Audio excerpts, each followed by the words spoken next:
Hello, everyone. Welcome into another episode of the Young Dad Podcast. I'm your host, Jey. Thanks for listening tonight, today, whatever time of day it is. Whether you're changing diapers right now, outside grilling, or mowing the lawn, welcome to the Young Dad Podcast. Today, we're going to have a great conversation on deck for you today. I'm going to be joined by Justin here. Justin, how you doing tonight? I'm great. How you doing, man? I'm so good, man. Just ate a good dinner. It was delicious, some katsu chicken. So I'm a happy man right now. Happy belly. So, good times. Justin, so the people know, I'll have you introduce yourself a little bit more, but just a quick little snippet about you. You're a husband and a father and a human, just trying to encourage the next person to be all that God has created them to be. So, welcome to the show. Excited to have you. Excited for the conversation we're going to have today. Just a little bit of housekeeping here at the top. That amazing lo-fi beat that's turning our podcast into a musical experience for you, that's coming straight from the Podbeat app. Podbeat app is absolutely fantastic for all your podcasting needs. It takes any podcast you listen to, turns it into a musical experience. Great for runners, people who work out, people who don't work out, people who just need that little extra oomph to their podcast to help get them through. Podbeat app has you covered. If you need to keep a cadence and you need to keep at a beats of 125 beats per minute, you can up the beats, you can up the volume, you can up the bass, you can turn different settings down on the sliders. A huge variety of beats, lo-fi, hip-hop, trip-hop, trap, EDM, and so many more available in the Podbeat app. Free to download wherever you get your podcasts, wherever you get your apps, and check it out, use it. It will literally change how you podcast. So, that's enough of our opening business to get started. Justin, welcome to the show. I'm super excited to have you. Tell us a little bit about you, about what you do, about your show, and if there's anything you want to tell us about you, really. Well, again, thanks for having me on. And I love the podcast, man. I love being a father. So your podcast, it really hits. It hits for me. It really does it. So, like you said in the intro, man, I am a husband of 21 years. I am a father of 5 kids. We're celebrating. My oldest son's birthday is actually today, so that's pretty cool. Oh, it's my So oldest we have. daughter's birthday today, too. Oh, that's cool. How old? She just turned 7 today. Okay, yeah, my oldest son turned 16 today. So yeah, Very cool. um, I am I'm a podcaster. My podcast is called Pep Talk. We drop episodes every Monday, and just like you said, man, I'm someone who I live by this whole idea that everybody needs a cheerleader. So somebody like a hype man, like a Flavor Flav, to tell you how great you are. But everybody also needs a coach, someone to come alongside them and say, "You're great, awesome." But there are some more things that we can do to really access that greatness and to release it into the world.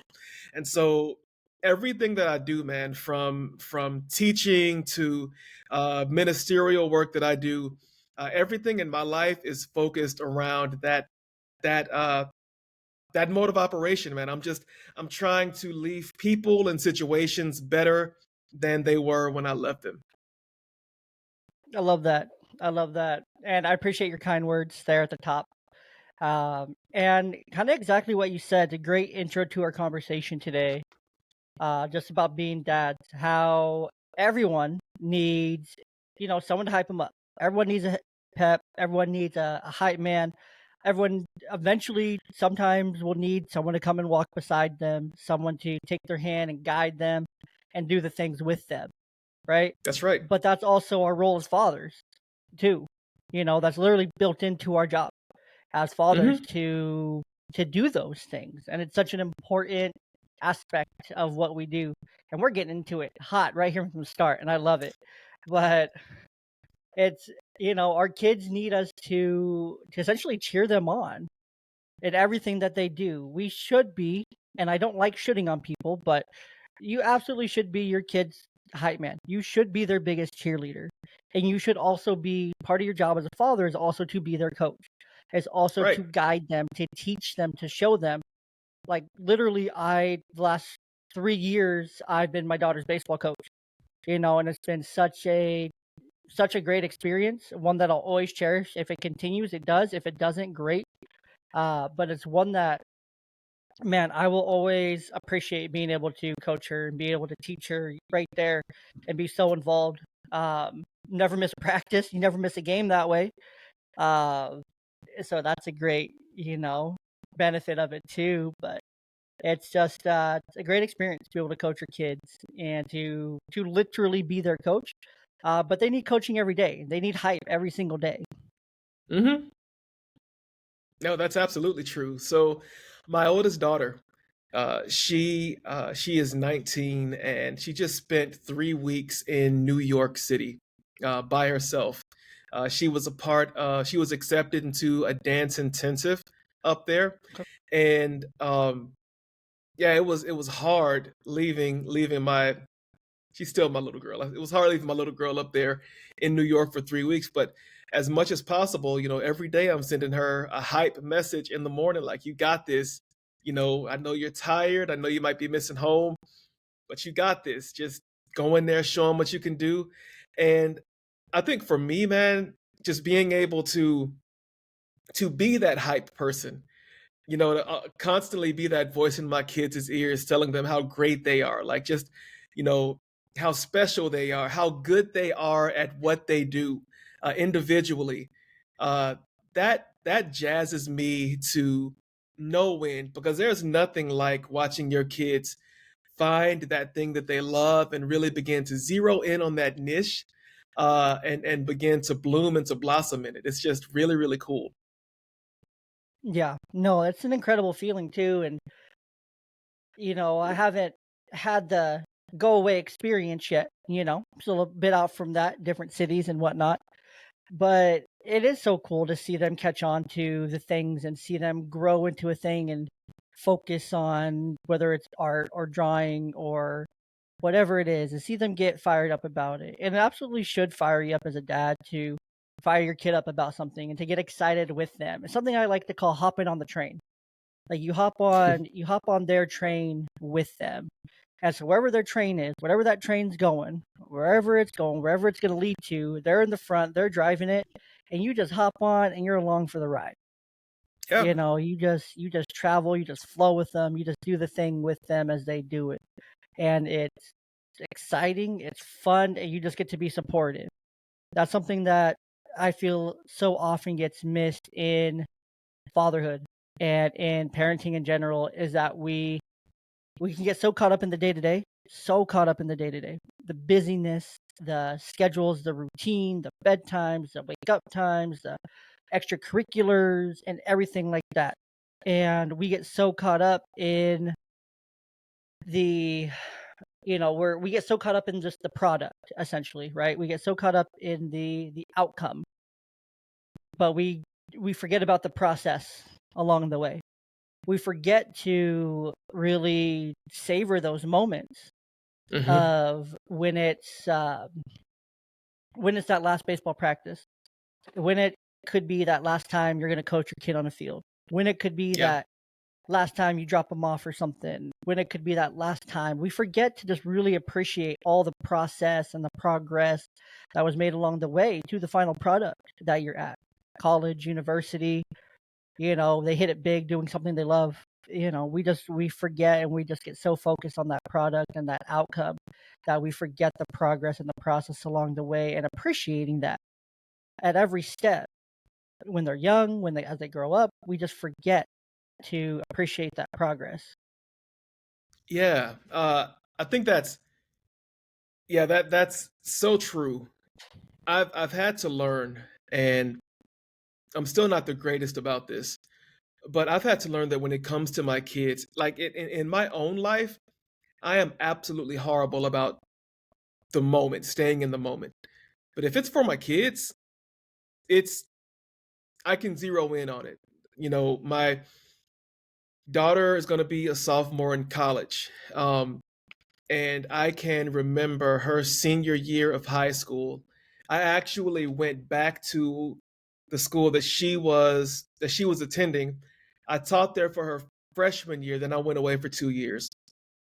Because it was her senior year, I wanted to be there. So I went back to her school for her senior year because I didn't want to miss those moments. I didn't want to miss her, you know, her last dance, dance concert. I didn't want to miss her majorette performances. I didn't want to miss any of those things. I always have the Aerosmith song "Don't Want to Miss a Thing" flowing through my head Mm-hmm. when I think about my Yes. kids, because just I think back to that movie, and I don't know, people, dads who are listening to this may not even know about the movie Armageddon, or this epic anthem from Aerosmith. But I remember the first time I watched that movie, and when the song played, and his daughter was Liv Tyler, and just the emotion of the moment. I didn't even have kids, and I wasn't even thinking about kids or anything like that. I was just like, this movie is really, really cool. But that moment, it got to me. And so it's something that I carry with me now, when I'm when I have to get up early in the morning and take my son to football practice and get home late and cook dinner and stuff.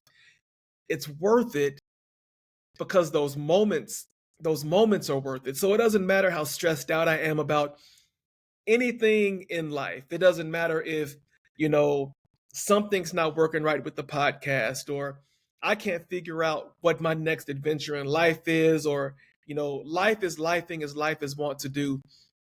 For my kids, I refuse to allow anything to come in and to steal me away from those moments with them, because I have learned really, really quickly that the time that we really have with them under our roof, bro, it goes by so fast. It goes Mm-hmm. by so fast. And when you realize that, it can wreck you because you're not Absolutely. ready to let go. So what you're saying about those moments, I firmly identify with it. Uh, I think as parents, but especially as dads, we have to learn the power of the moments. And I think that when we're able to give those moments the proper respect and the proper honor and the proper attention, then it just enriches everything about what we're called to do as dads. Absolutely. And it's funny you mentioned that song. I don't know that song from the movie, but where I do know it from is from the Guitar Hero Aerosmith version. Oh, Way yeah, back okay. when Guitar Hero was a thing, they did a specific Yeah, Aerosmith version, I and remember that. that game literally changed my life. It changed music because it introduced me to so much, like, just opened my eyes to the genre of like rock, and it was so cool and just super changed. But like you're saying with these moments here, and the time that we have goes with them goes by so quickly. It truly does. There's a quote that I've shared several times on the podcast, uh, but it's essentially 70% of the time that we spend with our kids is going to be between the ages of 0 and uh, 12, I want to say. So 0 and 12, 70% of the time. The next 20% is going to be 13 to 18. So now you're at 90%. And then the rest of that 10% of the time that you get to spend with them in their life is going to come after the age of 18. So these timelines, they go by quick, and that Hmm. time flies by. It's crazy. We mentioned it was our children's birthday today. I went back and I looked back at pictures over the last, 7 years of her, and just the growth, the everything, development, just everything with her has just been so cool to see, and just look back on through pictures, going from this little tiny baby to this just little girl that's just so incredible. And like, I was just looking at all those pictures, I was like, man, it's flown by. And then I looked back at a post I made last year for her birthday. I quoted that because I put it in perspective of, okay, when she was 6, that's going to be 70% by the time she's 12. She's halfway there. So I'm already at 37.5% essentially. But you essentially I have to split that because I have her half the time. So that time's even more limited. And you know, I'm not a perfect dad at all. I know, shocker. I do a dad podcast about fatherhood and being a dad and stuff. I'm not a perfect parent. I know, shocker. Sorry to just blow your mind like that. Um, but I'm not perfect. And then I look back and I reflect. I'll sit and think about it from time to time. Like, man, there's just not enough time. There's just not enough time with them. There's not enough time to go around. It feels like there's never enough time as a dad between Yeah. the kids and wife and life and trying to keep up on your own hobbies and interests and things that you want to do, your own work, spending good quality time with your wife and then also spending good quality time with the kids. I mean, I only got 2 kids and I feel spread thin right now. 5 kids and a wife and you lost all your hair, man. Like, whew. Yeah.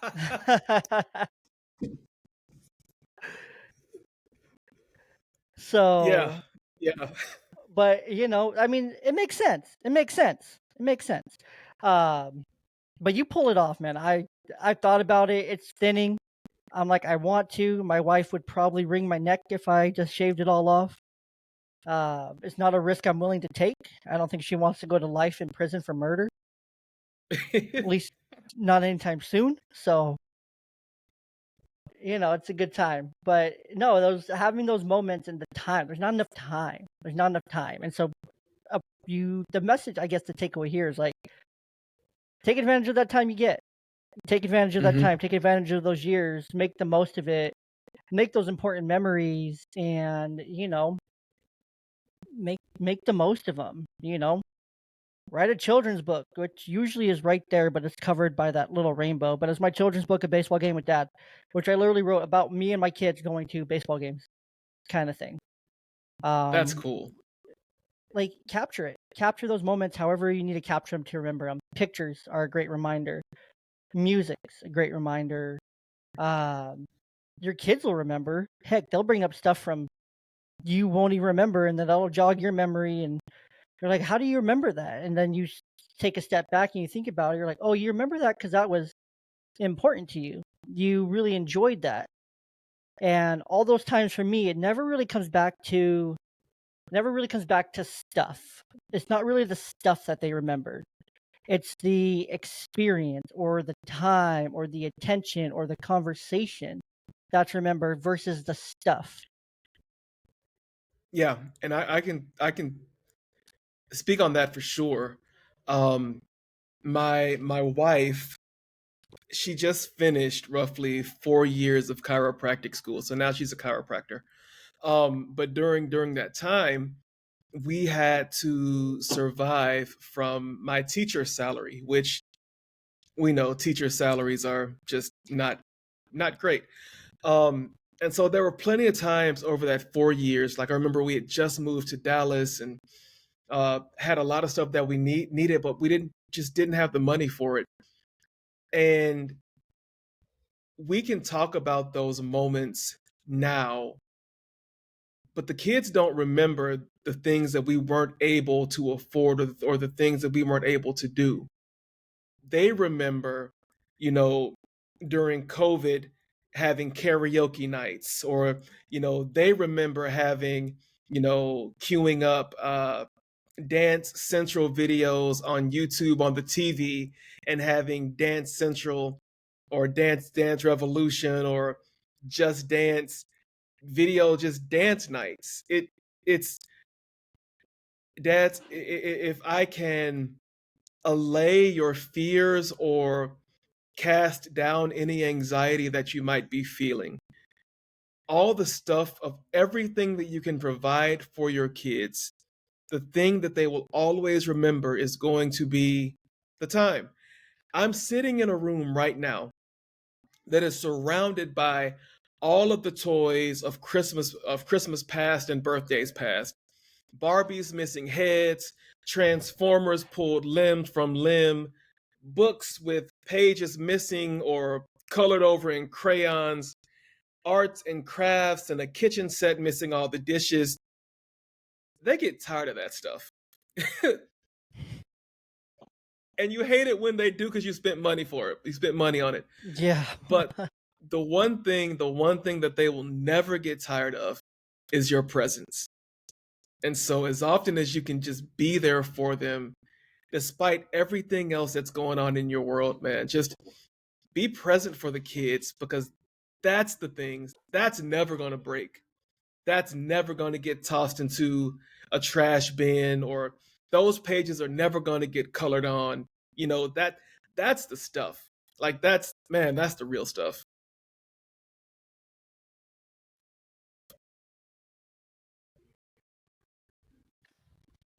Yeah. No, it's 100%. It's so true. Like they're probably gonna not remember, all the times that they played kitchen with each other, right? Maybe they'll remember one or Right. two times, but what they will remember is every single time that you played kitchen with them. What they will remember is every single time that you played Barbies with them. What they will remember is every single time they came to you, they asked you to put a transformer back together, and you put something down to fix it for them. That's what they'll remember. They may not Hmm. remember what they did, how they broke it, or anything like that later. But what they will remember and look back on is like, yeah, when I needed my dad to fix my transformer, or when I needed my dad to just play with me or sit and talk with me or whatever, like he always had the time, because that's how Yeah. kids essentially, translate their love. And it's I can't think of the word right now, except for like bittersweet for you to be recording a podcast about fatherhood in a what once was a toy room, you know, what once was a room filled with children that you didn't even want to walk into because you probably couldn't walk into it without stepping on something and breaking, falling, breaking, or tripping something, and how Stepping like on Legos. stepping on Legos or something. But now you're in there, it's quiet, you're recording a podcast in that same room that holds just, if those walls could talk, man, those walls could talk. The stories that they would tell and the stories that would come out of them and the things that are held within that room. When you walk into the room and you see just anything in that room, you can see them playing and doing a certain thing in one corner. You can see those transformers and remember those memories. You can see all those things because maybe you remember the fight that they had when one threw the transformer at the other, or got mad and ripped the other one's Barbie head off their favorite Barbie or whatever, and um, Oh, whatever it might yeah. be. But just it's it shows how quick time changes, because you probably think back and you're like, man, that was just a year, 2, 3, 4, and it just the time just starts to fly in that moment when you're trying to recount how long ago it really was, because Mhm. it goes by so quick. And we have to appreciate all those moments. And the toy room thing is so like metaphorical in an essence too, because it can symbolize so much within the toy room. Yeah. But a mess, if it's clean all the time, well, then they're probably not playing in it. But if it's Yeah. dirty all the time, they're playing, they're having fun, they're making memories. If you have some permanent Lego indentations on your feet, that means you were in there with them, kind of thing. So Yeah. The, it's, the scars tell stories. yeah, 100%. So in your 20 years of being a dad, uh, what what have been some of those lessons learned through the school of hard dadding? Um, I think one of the biggest things that I think about is two things, actually. Two things. Okay. One is I have learned that our kids deserve to hear me apologize.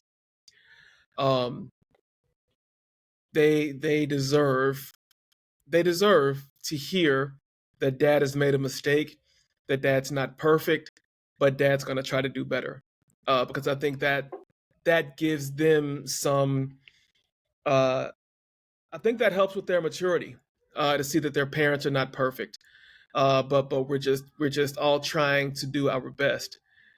So Hmm. by them learning to give me grace when I mess up, I can see areas where that has helped them learn to give themselves grace when they've had moments where they maybe have not lived up to their own expectations of themselves.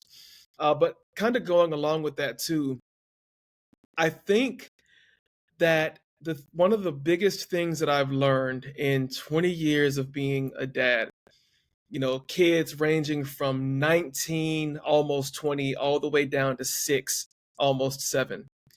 Um, I have learned that at every stage of life, the more transparent I can be with my children, um, I think the more it helps them to see me as a human. Like I've never wanted anybody, much less my kids, to look at me like some type of god or some mythological figure. You know, I'm not Odin. I don't sit on Mount Olympus. I'm not Thor. I don't hold, control thunder. I'm not Captain America or any of these larger than life figures. I'm your dad. And I'm going to screw up. I'm going to do stuff that I'm not supposed to do. But but when you tell me that I as your dad have done something wrong, I'm not going to discount what you're feeling. I'm going to tell you that your feelings are valid, and then we're going to have a conversation. Like even all the way down to my 6-year-old. I'll sit down if she tells me that I hurt her feelings. We're going to sit down, and I want her to tell me exactly what I did to hurt her feelings, how it made her feel.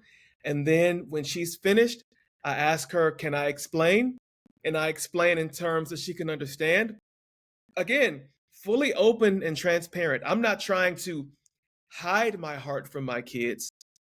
I want my heart to be wide open to them so that they know beyond a shadow of a doubt that, whether they do something right or do something wrong, they're still going to get the same guy who loves them fiercely, whose heart is turned absolutely toward them. That I don't want to have any shadows between us. So if you're mad with me, if I've made you sad, if I have disappointed you, please let's talk about this. Because the worst thing that can happen in a parent-child relationship is the distance that we place between ourselves because we don't believe that our kids have the bandwidth or the capacity to understand.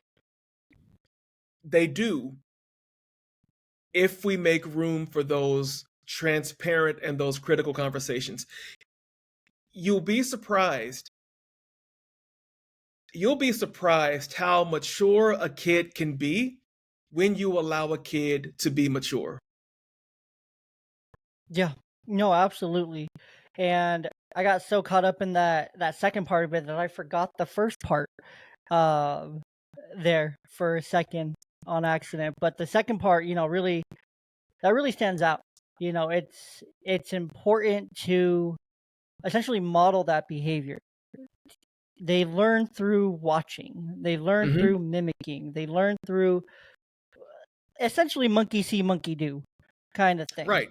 for lack of a better term.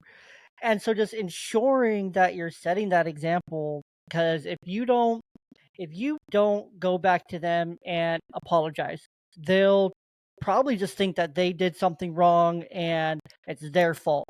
They'll feel guilty, they'll feel shameful, and they'll always think that way. I was always the one to blame, kind of thing. Hmm. Versus if they learn to be the one to come back and say, "Hey, I messed up. I apologize. That's on me. Let's talk about it." Then they're able to take that back into their future with them, whether that's with friends, whether that's with future coworkers and future relationships, or in the future with you even, Right. to bring that back. And then they're able to come back and say, "Hey, Dad, I messed up. I I shouldn't have yelled at you. I shouldn't have done this. I apologize." And they're able to have that conversation. And you're so right. When you give a kid the opportunity, they'll surprise you. That's one thing I actually learned from coaching. I learned it really well from coaching T-ball. Oh, I A bet lot you of people did. say when you coach T-ball, there's like, oh, it's just herding cats. Hopefully, they learn how to swing a bat and run the bases the right way, kind of thing. But no, if you give the 5 and a 6-year-old, a chance to really learn like how to play, and you just treat them like, you know, a blank canvas, because essentially that's what they are when you're Hmm. coaching at that age. They can soak it up. They can learn things. They can learn concepts when you give them the chance to do so. But if you're just in the mindset and essentially placing your own limiting beliefs on them, like, oh, well, I'm just herding cats. I'm just trying to make sure they have fun, and if they learn something cool. If they don't, oh well, kind of thing. But if you go in, and this kind of comes back to another point too, if you go in with the intention of allowing them to learn, if you go in with the intention of teaching them how, if you go in with the intention of such and such to the conversation, if you give them the space and the opportunity and you're intentional about that, Right. they'll step up and they'll meet you. Like they'll meet you where you allow them to meet you. But if you want them to meet you here sometimes, but you only ever allow them to meet you here, that's a big gap. That's my Yeah. whole screen, that's a lot. That's a Yeah. big gap. And so it's important. It's so important. If you give them the chance, they will surprise you. Yeah. And I mean, our job as fathers, parents, we want to do the best job that we can to raise children into healthy adulthood, because Mhm. so many of us, I mean, I know I didn't growing up have the healthiest matriculation into adulthood. There was a lot that I had to figure out even after I'd gotten married and we'd had kids. There was a lot that I had to figure out. But they will never grow into that healthy form of adulthood if we don't give them the opportunity to grow. Mhm. Um and so we can't be afraid, like so many people parent from a standpoint of trying to save face and present themselves as this completely different person than who they are. Kids see through that. Kids have this, you know, sixth sense about when people are keeping it 100 with them. And when you're not, and those kids become teenagers, then you really have an issue because they can see how fake you're being and now they don't trust you. And I mean, as adults, we know that when we lose trust in someone, it is hard, almost next to impossible to get it back. For a teenager, that is compounded by a whole lot because they're still trying to form their whole worldview. We've just, we have to be real with our kids. They can handle it if we do it right, because our kids need to see reality in us first before we Mhm. loose them out into the world to see it. Because if we allow the world to teach them a definition of reality or vulnerability or transparency or any of those things, it's going to cause issues later on in life. Yikes! Yeah, no, 100%. And a couple things. Here you have kids who are Gen Z, correct? That's what they tell me. Yeah. Okay, Yeah, okay. yeah, yeah, I So do. when we're talking about taking this into the real world, I have a real world example here. Did you know, my bald brother? Did you know that a third of Gen Z age 20 to 25, one third of Gen Z 20 to 25 take their parents with them to, are you ready Job for this? interviews. Job interviews. Like, Yeah. what? What in the What? world? That What are we is doing? What that are is you hella doing? yeah. That is helicoptering to a whole new level. When I saw that, I could not believe. I couldn't wrap my head around it. I couldn't wrap my head around it. I'm like, how did we get here? But like you said, it came with it, okay, and this is why I brought that up to make this next point. In addition to that, it came because these kids were taught by the world. They were taught by their peers versus their parents. They were taught by others versus them by people who were supposed to teach them. They were taught the wrong messages, the right messages by the wrong people, so they got bad Right. information for who Right. they are, where that's normal to them, where they were overly coddled, where they weren't given that chance to succeed, where they weren't given that chance to grow up and be an adult, where they weren't pushed and encouraged and cheered on and supported, kind of looping it all back here. They weren't pushed to that point Hmm. to grow and to develop. They were the expectation was here, the ceiling was here, the ceiling's here, but they only ever met the floor. They Right. only ever met the floor because that floor was their ceiling. That's it. That ceiling was never discovered because they never had those conversations. They never had those conversations ongoing. They never they never had a real conversation about sex. They never had a real conversation about identity. They never had a real conversation about masculinity or femininity, about Right. politics, about the Bible, about history, about US history. They don't understand what Juneteenth is versus 4th of July versus Memorial Right. Day versus Labor Day, and the significance of all these different holidays that we celebrate in our country. They don't understand what the flag actually means and represents in our country. They probably don't even know that their states have state flags that mean something to the state, kind of thing, right? Because they worship all these other flags, and literally they worship all these other flags, all these other things, because they have no internal sense of purpose. They have nothing that gives them purpose because they never were allowed to find the things that truly bring them joy. They were never truly allowed to find, what is meaningful to me, what is impactful to me. I was only ever told that this was. So I don't have an identity. I don't know who I am. I don't know what I am. I don't know where I fall on all this stuff, kind of thing. TikTok says I'm this, Instagram says I'm this, Snapchat says I'm this random quiz I took on Facebook says I'm this. I'm all these things at the same time, right? And so they don't understand and they have no sense of purpose. So they will back anything that sounds good, that Yeah. they see everyone else, they will follow the crowd, they will follow the majority because they can't think for themselves. If 33% of our incoming workforce is taking their parents to interviews, we're screwed. We are so screwed. It's just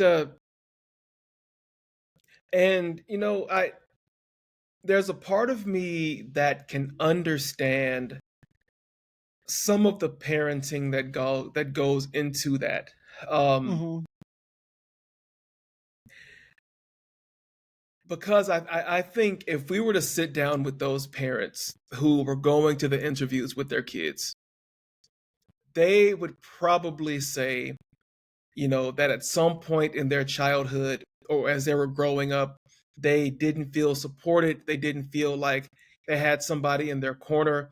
And so they want to be that person for their kid. Now, I do my best not to critique parenting because I understand we all come from different lenses when it Oh comes from yeah. parenting to our growth. Yeah. But so I think about, okay, so my daughter, my oldest daughter, I'm gonna come back to her because I learned a lot about myself in this short period of time. Um, so it was in March. Yeah, it was in March when she applied for this dance intensive. This was after her third rejection to her dance program at her college. Her third rejection. She's been dancing all of her life. She's been rejected 3 times. She applied for this intensive, not even thinking that she would get it. And when she got it, the look in her eyes was just like, I can't believe I got this. And I looked her in the face and I said, babe, because there was a quick turnaround to get money to them. I said, babe, we don't have the money for this. And it may not work out, but I'm going to work as hard as I can. We're going to work as hard as we can to raise this money so that you can go.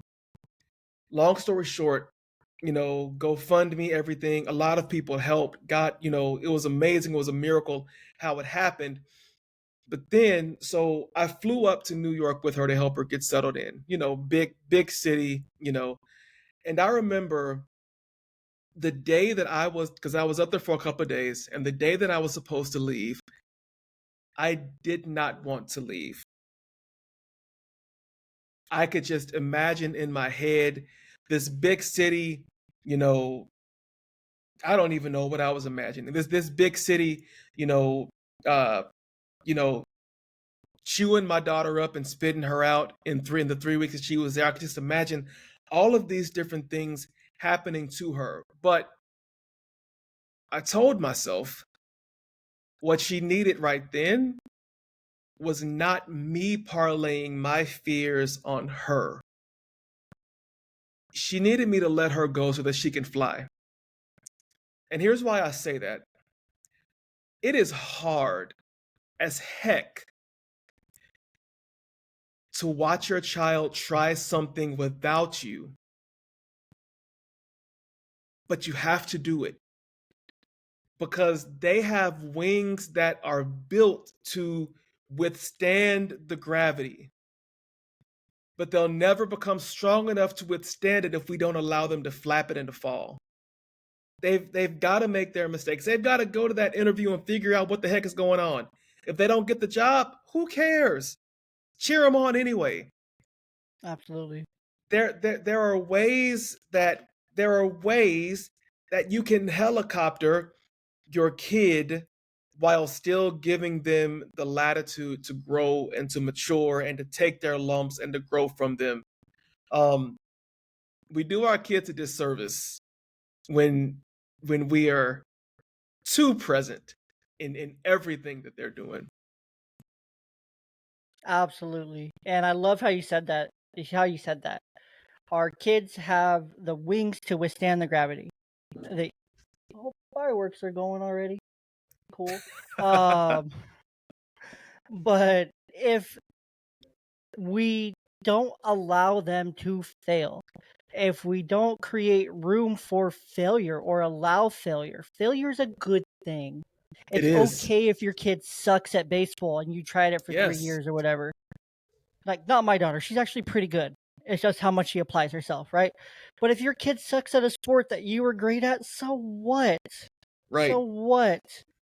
Kind of thing. Maybe they're great at a sport that you were terrible at. And so guess what? In that moment, if they're great at a sport that you were terrible at, guess what? You get to sit back and you get to just enjoy being a parent. You get to just be there right in the front row of the bleachers, right there on the sideline, whatever sport it is. You get to just sit there and watch and cheer and just watch them just dominate and have so Absolutely. much fun and enjoy it because you allowed them to fail and you allow them to find what they thrived at. But there has to be that room for failure. If there's not room for failure, then they're gonna fail, but they're not gonna know how to handle it.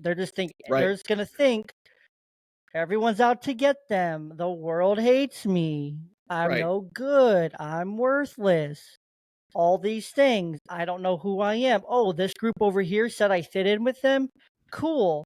I don't care what they stand for. I don't care what it is. I don't care if it's on the wrong side of this political issue. They said I fit in with them. This is where I belong. So, Have you seen Inside Out 2 yet? I have. Fantastic. Did you cry? Fantastic. Uh no, I didn't cry, You didn't but watch it. You didn't watch it. No, I'm just kidding.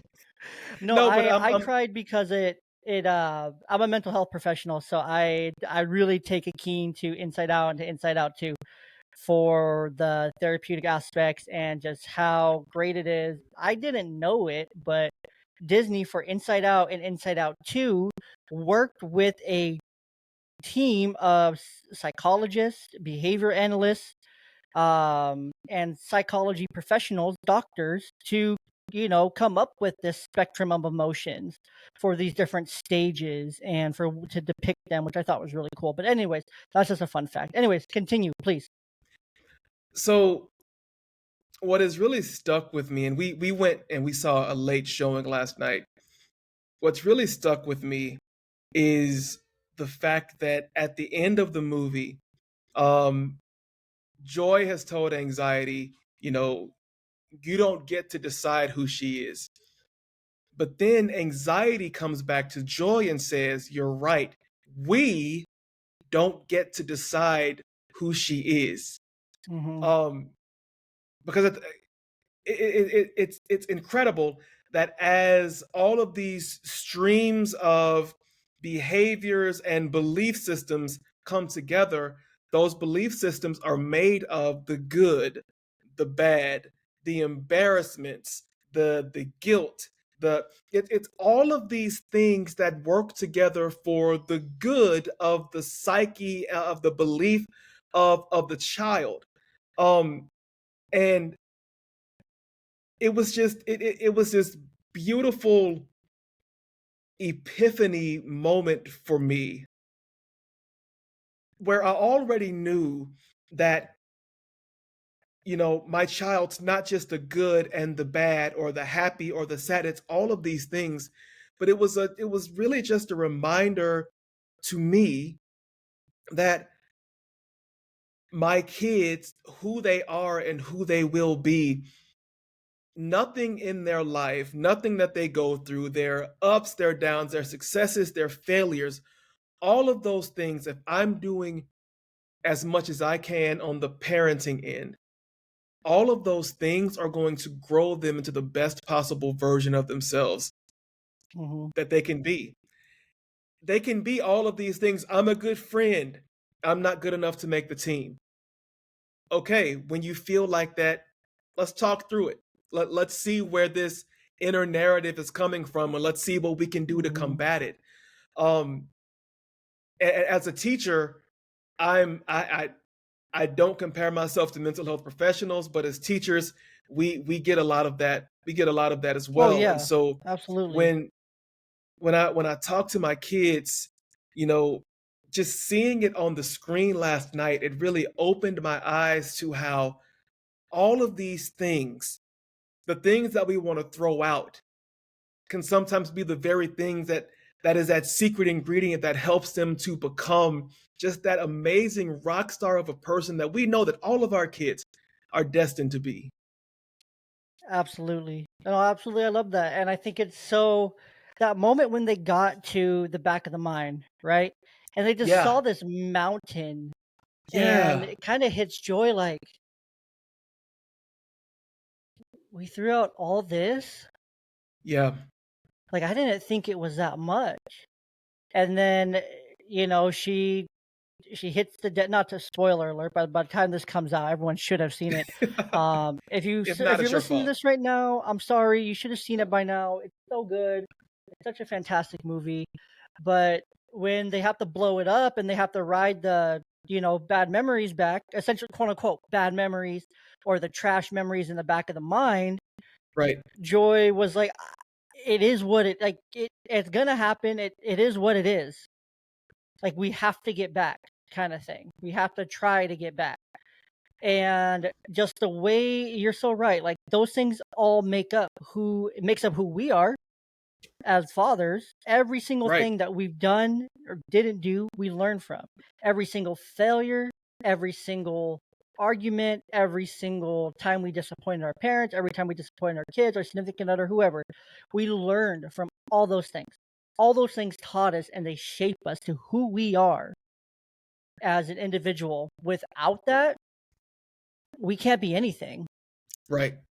We're fake. We're inauthentic. We're taking our parents to job interviews with us, kind of thing, because all those things are in the back of the mind. They were shoved down. They're repressed, and then that becomes repressed emotions, and then that Yeah. becomes trauma, and then that Yeah. becomes mental illness, and then it just cycles and it spirals, and it sucks when you look back as a parent. I've seen parents who have this look and they look back at it and they realize like I was the enabler. I Mm. was the one that enabled that. I was the one that did that. And it's very easy as a parent to feel like you screwed up and stuff. Granted, I want to give you the grace and tell you, like, I guarantee you did the best with what you can with the cards that you were given. Not Hmm. all of us were dealt, very few of us parents, essentially, especially millennial parents who are raising Gen Z kids, like, very few of us were dealt a very strong hand, especially as fathers right now. Very few of us were dealt a strong hand in fatherhood because our fathers came from just barely post, 20 years post World War II, when we are very barely starting to progress values, the 60s and the 70s. We make fun of the 1950s, but the 1950s still had two-parent homes. The Yeah. 1950s had a strong grasp of where roles and defined gender roles and things like that. Women didn't work, men went to work, came home, brought the bread, brought the bacon, the wives cooked it, kind of thing, right? Where the gender roles were very specific. That's what they grew up more than likely seeing. And so guess what they knew? Our fathers knew that. Go to work hard, and yeah, that's about it. Go to work hard, and take care of your family. Cool? Cool. I'll hug you every once in a while, maybe. Um, and maybe once a year on your birthday or for Christmas, I'll write in a card that I love you. But you know, Hmm. beyond Yeah. that, it's limited. That's a lot of the cards that we were dealt. But luckily for us, we have been so incredibly blessed as millennials to have technology, to have resources, to have academic journals, to have the internet, to have social media, to share, to have podcasts like yours and like mine to help ourselves gain the tools, to gain the essentially the plays for the playbook that we're trying to do as fathers, that we're trying to run, and to gain these tools and then to give our sons and our daughters the tools that we didn't have, but now that they have, and now they can create a better future for their families. Right. Right. And that, man, that's all that we can ask for, is for our children to be better than we are, even if it's just by percentage points. Um, I am I'm a child of adoption. Um, I was raised by my grandparents who adopted me because my mom, she had me when she was really, really young, my biological mom. Uh, my biological dad, he had a substance abuse issue. And so he signed over his rights to me before I was even born. And I didn't meet him until I was about 21, 22 years old, before my wife and I got married. Um, and that, even though I was raised in a loving two-parent household, I always knew that there was something missing. I never felt like fully me. I felt almost like I was a black sheep sometimes. Um, when Yeah. I met this whole other side of my family, it still wasn't a complete. It wasn't like the puzzle that hits and then it lights up because it's complete. Yeah. Because now I have to dig through. I have to dig through trauma.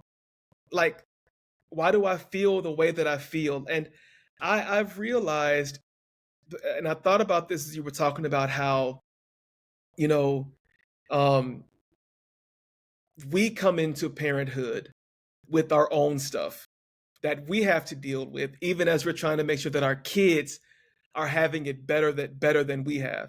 So I'm a father getting to know my birth father in the midst of his substance abuse issues. Like, our relationship is really, really great now. Hmm. Um, but I can remember I I think I fathered so hard when my kids were young because I was hurting so bad because I didn't get my biological father because the substance abuse did. And I and my wife tells me, she was like, you love your kids the way that you love your kids. You father them the way that you father them because you never had that kind of a father when you were Hmm. growing up. And I was like, you're right. There are things I felt like I missed, and I don't want them to miss these things emotionally or physically or any of those things. Um, and I know that, there's probably a dad who's hearing this part, and you're thinking about maybe the things that you felt like you were missing in your own father, or maybe they were absent or whatever. I tell young men this a lot, and I tell new fathers this, especially when they didn't have a father. I say, you may not have had a father in your life who taught you how to do different things, but that does not preclude you, and that also doesn't excuse you from being the best father that you can be, picking up the skills along the way and leveling up as you mature into fatherhood. It's not a badge of shame to not know how to be a father when nobody does. Mm-mm. As long as you dedicate yourself to becoming the father that your kids deserve as you all are growing together. Absolutely. And man, I wish I would have known that before, because I was, as you were saying, kind of like your history of adoption and whatnot. I was raised by my grandmother. Hmm. My step grandfather passed away when I was 8 years old, so my grandma raised me. From then on until I pretty much till I lived with my dad. I didn't really meet my dad until I was 14, and then went and lived with him. My biological mother, much like your biological father, was lost to the addiction. Was lost to substance abuse. Still is. Still no relationship with me and her.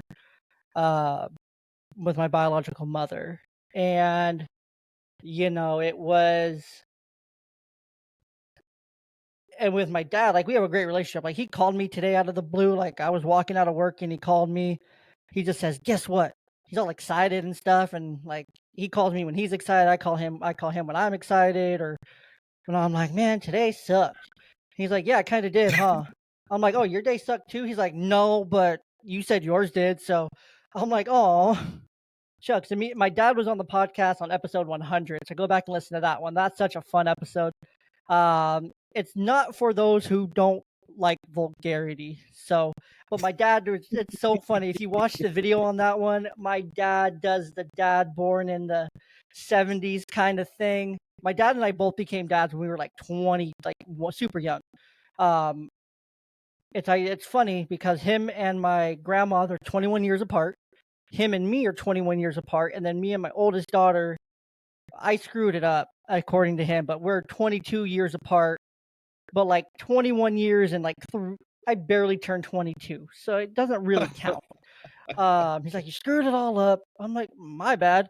Um, but no, so it's cool to see kind of how we progressed over time. Just look back and be like, "Man, when I was 14, like the first time I messaged you on Facebook, I cussed you out, kind of thing. I wanted nothing to do with you. I went off on you, and you took it, and then you showed me the papers, or you told me to go ask my grandma who I was living with to show me the papers, and you had already talked to her and told her to show me the papers, and you were okay with it and whatnot, and I got to see everything, and it was crazy, man. But it's so true that it's very common to love our children or love our spouses in either the way that we were shown or the way that we weren't shown. Yeah. But what we have to do with that is, if it's coming from a place of trauma, you are now, as an adult man, as a father, you have to go back and own that. You have to Yeah. go back and heal your parts of you. You have to go back and heal those little kid parts of you. Wrap yourself in a hug, cry, wail if you have to, get on your knees and pray for that healing, Yeah. whatever that looks like. Go Go to to your therapy. pastor, go to therapy, whatever that looks like for you. 100% would Right. recommend going to therapy. That's probably the best option. But, if you can take an ayahuasca retreat and go do a dark retreat with Aaron Rodgers, go do that. That's fine. Um, but do what's going to work for you, essentially, and have fun doing it. But you have to own those parts, those You do. ugly parts, those uncomfortable parts, those Yep. sad parts, those hurtful parts, those generational trauma parts. because that generational trauma that's running through your veins, that generational blood that's running through your veins that carries generations of trauma, that's running through their veins. Yeah. That's running through your kids' veins. And you have two people's generational trauma running through your veins. Guess what? They have yours, your wives, and both sides of your family going all the way back. So Yep. they're the next generation. They're an additional generation. So that tree just extended even further with them. And you can go Yeah. all the way back. They have all this stuff running through their veins. But if you are able to handle it, if you are able to heal yourself while you're raising them, that won't affect them. Right. Their blood will just run through their veins pain-free. It won't affect them. It will come up from time to time. Things will come up, like, to give an example here. Yes, you look at the screen, you're like, oh, you're a white dude. What are you about to say? I'm actually mixed. Fun fact. And like, when people are speaking negatively about one of my ethnicities, I'm like, whoa, like, why do I feel so reactive? Why do I want to get up right now? Kind of thing. And in culture, it's like, oh, that's the ancestors talking to you, kind of thing, right? Like, that's the ancestors talking to you. That's the ancestors coming through right now. And it's true, because those are the generations that are coming through your blood and coming through right now that are unhealed, that you have to stop and you have to heal. Yes, it sucks knowing that all these generations before you are unhealed and passed their trauma down through generation to generation to generation, all the way down to you. And that now you have to go back and you have to put a block to it and kind of send a shockwave backwards. Yeah. But man, will all those that came before you appreciate it? And will all those that come after you have such better lives because of it? Yeah. I'm not a huge fan of gatekeeping. But that is the kind of gatekeeping that I'm a huge fan of. I will Mm-hmm. gatekeep anything to keep the vitriol and the crap stuff from moving through me onto my kids. They deserve as much of a clean slate as possible. Absolutely. Because they are a clean slate, you know? Yeah. They deserve to be able to just learn about it and understand it, but Yeah. not have it affect them. They Right. And deserve to not know the relive it. history. Yeah. No. They deserve to live the life that's past it, that's creating that new line going forward, essentially. Right. Exactly. They deserve it, man. They Yeah, deserve it. 100%. All right. Well, let's get this thing wrapped up. Before we do, I'm just going to give us a quick little closing message here. Again, beats brought to you by the Podbeat app. You can find it anywhere. But also, before we end this podcast, I want to invite you. I also want you to. I want you to go down to the description of this episode, wherever you're listening to it, YouTube, Spotify, Apple, wherever you get your podcast. Go down to the description of the episode. There's my link tree. My link tree has everything in it. Website, where you can find the podcast, where you can buy my book, where you can get in touch with a health and fitness coach. So many more resources. You can get this exact hat I'm wearing in that link tree. Those cool polos I wear, you can get those in the link tree too. So just go down to the link, click through it, find something you love, find something that's going to benefit you. And if there's not something that benefits you, send me a message so I can help find you that resource that may benefit you. Again, just go down to the description of the episode. And while you're there, make sure to go, and while you're just listening to this, go ahead, click the 5 stars, click the subscribe button on YouTube, follow on Spotify, leave a review, leave some stars, do your thing to support the podcast. All right. So we're back. And to end the podcast, I like to just ask a couple questions. So you're a man that's been married for 21 years. So you've been through the ups, the downs, the good, the bad. You've lived your vows at this point, you know? You lived the vows. There's probably not a vow you haven't already lived at this point, except for the death do us part, you know? But outside of that, all the other vows have probably been well lived. And so, with that, I want you to think of a couple pieces of advice that you are going to give to a young couple, 20 to 25 years old. They just got married, they're bright eyed, bushy tailed, but they're a bit scared. They're like, we're young, but we're in love, we're happy, we know this is for us, but we're scared. What kind of advice can you give to them just as for a relationship? I would tell a young couple to you have to learn what it means to truly lean on one another from a place of transparency. I can tell you the ugliest part of me. I can trust you with I can trust you with the part of me that maybe you didn't fall in love with, but that's the part of me that came along with the package. I can trust you with that and know that you're not going to leave me, that you're going to stay right there with me.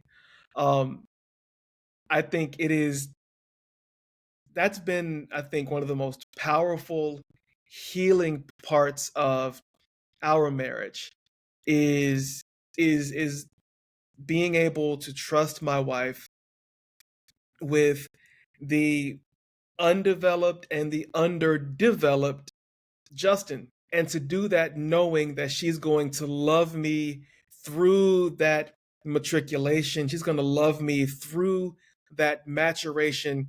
That she's just going to love me, man. And that's I think that's the thing that I pass on to so many couples is you have to truly lean into one another. Don't lean into your single friends, you know what I'm saying?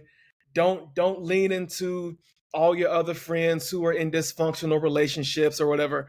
You need to lean into your spouse. Really Absolutely. lean into it and learn what it is to build the kind of trust and comfort with one another that's going to help you live out those vows. Absolutely. I love that. All right. The next question here, and second to last question, technically. Now, let's fast forward a year into this couple's life. They just have a new baby. They're still 20 to 25, somewhere in there, right? But they just had a new baby. First time baby, first time mother, first time father. This young father is scared out of his freaking mind. He's like, I don't know how I'm going to do it, Justin. I don't even know how to take care of a kid. I'm gonna break it. I'm gonna drop it. I'm gonna sleep on it. This thing's gonna die. All the things that we probably once said ourselves too. Like I'm gonna break this thing's neck. I'm gonna hit it on the soft spot. I don't know what I'm doing. I don't even know how to change a diaper. I can barely pick up the toilet seat after I go. Man, um, but so he comes to you, he's asking you to give him some knowledge, drop him some advice. So what's a couple pieces of advice that you would have for him? One, babies are almost indestructible. You probably will drop the baby. The baby may roll off the bed. You may roll onto the baby as you're sleeping. That baby will let you know when the baby is not happy. Now, Yes. Yes. with I'm regards chuckling because I feel that. Like I feel that in like the deepest parts of me, like just remembering that like I'm like, yeah, my kid fell off the bed. Yeah, that happened. Yeah, that happened too. No one died. No one got hurt. right. Yeah. I They mean, turned out eye. They turned out eye. they're still living. Right? They're I mean, still they're good. good. Yeah. Yeah. Man, those fears, they come hard and fast. Mhm. They can be relentless. The only thing that I would tell that couple, Mhm. just love each other and love that baby because you don't get that time back. And those are some of the best Mhm. moments of learning who you are as not just as husband and wife, but as mother and father. It is you're not going to get much sleep. You'll be tired and probably over caffeinated or under caffeinated. I don't know. Both at the same time. Yeah. But man, the beginning of a family, when that baby bump is now in your arms and you're both looking at each other like, I don't know what to do with you, and you don't know what to do with me. But it's the figuring it out part that's just beautiful, man. It is Mhm. just so beautiful. It's hard, but it's beautiful. So just enjoy the beauty of the discomfort and the mistakes, and just take it day by day, diaper by diaper. Take it diaper by diaper. Diaper by diaper. I love that. Never thought of that before, but that's fantastic. All right, final question here. Final question. Go ahead and tell the people where they can find more of you, where they can listen to the podcast, where they can find the podcast, name of the podcast, and just where they can keep up with you on social media. Go ahead and give yourself a little plug here. Awesome. Thank you.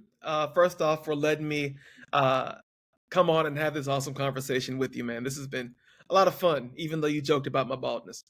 So, the name of my podcast is Pep Talk.